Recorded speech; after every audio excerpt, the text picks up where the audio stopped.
Hey everyone, I'm Arjun. I'm going to be hosting this science session today. We're going to be talking about Newton's 3 laws and air pressure. We'll just do some fun, easy, relaxing experiments and talk about the science behind them. I hope you enjoy. Let's get right into it. So let's start with Newton's 3 laws of motion. His first law of motion is also known as the law of inertia. Now, what the law of inertia basically states is that any object in motion wants to stay in motion unless acted on by an external force. What that means is if I rolled a ball or if I moved any object and there was nothing in that object's path, there was no rocks, there was no walls, there was no friction, there was no air resistance, there was no conceivable force stopping that ball, it would go on forever. It would keep on rolling, it would keep on staying in motion until something stops it or slows it down. The law also states that an object at rest wants to stay at rest unless acted on by an external force. So an object at rest will resist motion in any direction. It has inertia, so it wants to stay at rest. You know this if you've ever lifted a heavy object, that initial tug to get that object to start moving because it has inertia. It doesn't want to start moving if it's at rest. An object wants to stay at it in its natural state. If it's object at rest, it wants to stay in rest. If an object's in motion, it wants to stay in motion and will resist stopping. This is a cool little trick you can do with the coin to demonstrate inertia. So this coin right now, is basically at rest. It's not moving extremely in any direction. Now what's going to happen is, I'm going to take advantage of that inertia. I'm going to move my elbow down. That coin will actually stay in the air for like a millisecond. Because it has inertia, it doesn't want to move, but eventually gravity will take over and it'll fall down. But for that millisecond, I can take advantage of that inertia and quickly grab that coin. Just like that. So right here we have the egg drop experiment. We have an egg, a toilet paper roll, a plastic plate, and a glass of water. So what I'm going to attempt to do is try to get the egg into the glass of water by only touching the paper plate. And the way I'm going to do this is I'm going to take advantage of the egg's internal inertia. What that means is, right now the egg is not moving. It's at rest, right? Which means it's going to resist motion in any direction. It's not going to want to move. So if I hit another object, it's going to try its hardest to resist motion and try to stay at rest. And since the egg is right above the water, if I hit the paper plate just right, I'm going to get the egg to fall, gravity to take over, and the egg will fall directly into the glass of water. Let's try it out. Kind of like a very intense game of Jenga. Let's try it out. There we go. Let's move on to the second law of motion. So Newton's second law of motion is more math-based. There's not really many experiments you can do with it, but I'll quickly break it down. Basically, what Newton's second law of motion boils down to is force equals mass times acceleration. Now, what mass is, people often confuse mass and weight. What weight is, weight depends on gravity. So on Earth, your weight, let's say it's 120 pounds. That's how hard gravity is tugging down on you. But different places in the solar system, your weight will change because gravity changes depending on where you are. In the moon, the gravity is a lot less. It's actually 6 times weaker on the moon, which is why you can jump so high, right? Because gravity is not tugging you down as hard as it is on Earth. So your weight would be 6 times less. So if you're 120 pounds on Earth, you would be 20 pounds on the moon because the gravity is 6 times weaker. On Jupiter, you'd be a lot heavier because the gravity is a lot stronger. So weight actually depends on gravity, and it means how hard gravity is tugging down on you. Mass, on the other hand, never changes. Unless you gain or lose weight, no matter where you are in the solar system or the universe, your mass will always stay the same. What mass means is how much matter is inside of you, how many atoms you're composed of, okay? That's what your mass is. Your mass is measured in kilograms, okay? So if you're 45 kilograms on Earth, you're 45 kilograms on Saturn, you're 45 kilograms on the Sun. Your mass always stays the same, unless you gain or lose weight. But suppose you stay the same, your mass is the same anywhere you go, okay? Now what acceleration is, people often confuse acceleration and speed. If I'm going at 10 miles per hour, but I'm not getting any faster or getting any slower, I'm just constantly running 10 miles per hour, right? I'm at the same speed the whole time. My velocity or speed is 10 miles per hour. Or 10, let's use meters per second, because that's what they use usually in these comparisons. So 10 meters per second, let's say I'm going 10 meters per second. I'm not getting any faster or slower. That means my acceleration is 0. I'm not getting any faster. Okay, but let's say my acceleration is 1 meter per second. So that means every second I'm getting 1 meter per second faster. So if I start at 10 meters per second, I start running. After 1 second, I'm going 11 meters per second. Then after 1 second, I'm going 12 meters per second.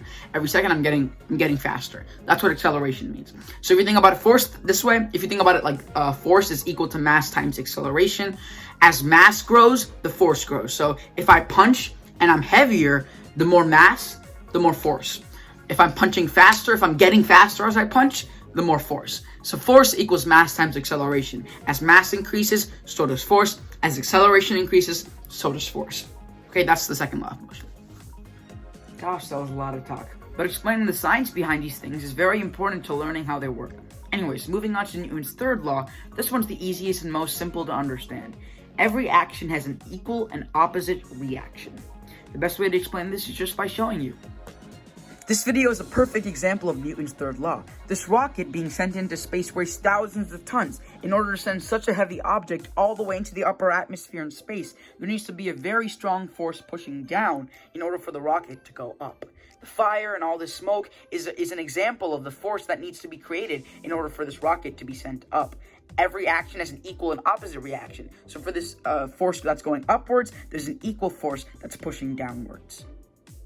So right here we have a little demonstration of Newton's third law. We have a balloon that's attached to a straw that's attached to a line of twine. Now what's going to happen is, as soon as I let go of this end of the balloon, the air is going to rush towards the door, sending the balloon forward because it's an equal and opposite reaction. So the same force of the air that's pushing backwards is the same force that the balloon is going to be sending forward. And we can see that right now. There we go.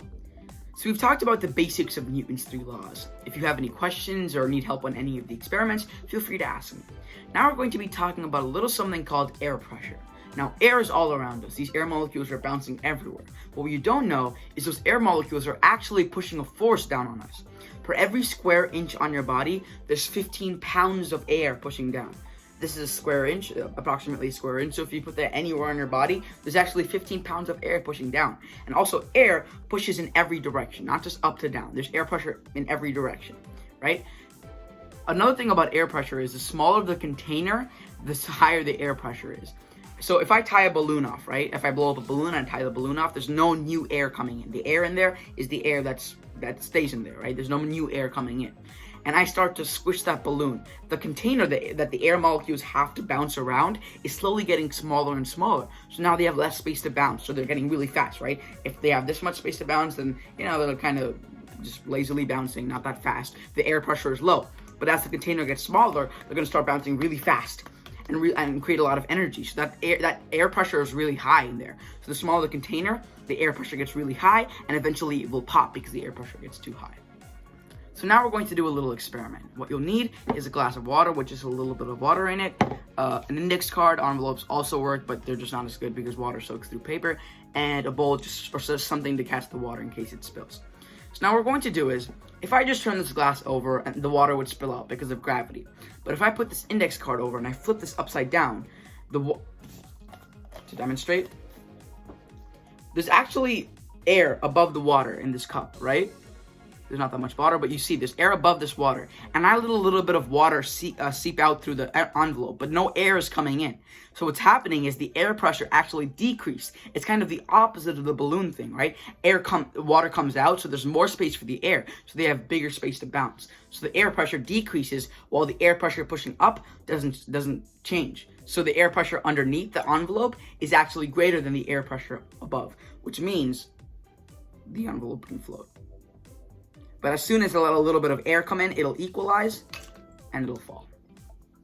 Another cool thing about air pressure is Bernoulli's principle. Now what this principle basically states is that fast air is lower pressure than slow air. Remember, pressure is just how many molecules are confined in a smaller space. The high pressure is a bunch of molecules crammed in a really tiny space, and low pressure is not many molecules crammed in a large space. They have lots of space to bounce, so there's not many of them. So Bernoulli's principle states the faster that air moves, the lower the pressure it is.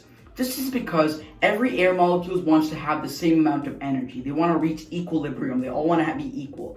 And the faster that molecules move, the more energy they have. Think about something moving really slow. It doesn't have that much energy, but they move really fast. They have a lot of energy. So to make everything equal, there has to be less amount of fast molecules than slow molecules for the energy to be equal. Think about it as a sports team. If you have 10 really good players and 10 really bad players, you're not going to have an equal 10v10. You're going to have less of the really good players, the high energy players, against the lower energy players to make it equal. It's the same way Bernoulli's principle works. And this can be demonstrated with this cool little ping pong trick. You'll need a hairdryer and you'll need a ping pong ball. So you see this ping pong ball is floating in the air. What's happening is there's a column of fast air right now. And that fast air has low pressure, as we said. And there's slower air all around the hairdryer. So that high pressure air is kind of pushing on the column of air so that it only stays in here. You can see even as I tilt it, the ball is not directly above the hairdryer. And it still stays in there. Like that. I can tilt it almost all the way this way.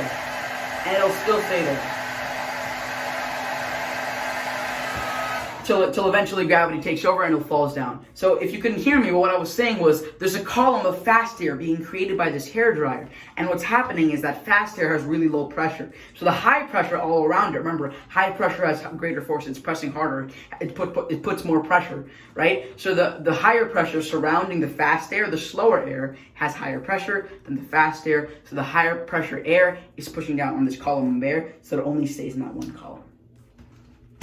So now we're going to make a toilet paper leaf blower cannon using Bernoulli's principle. So what you'll need is a leaf blower, toilet paper, and something to attach it to that'll allow it to freely rotate. A paint roller actually works very well because then you can make this portable. If you attach a paint roller to the front of this nozzle and put the toilet paper on that paint roller, you can carry it anywhere and blast your friends, family, whoever you want.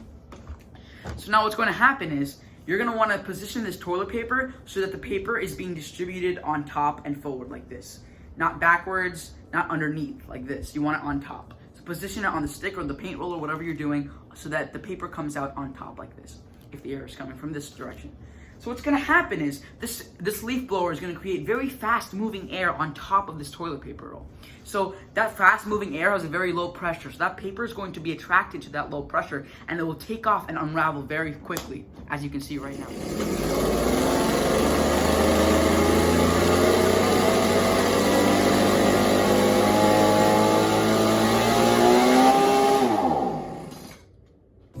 Thank you everyone for watching. I hope you had fun. If you have any questions, feel free to ask me, and I'll see you next time.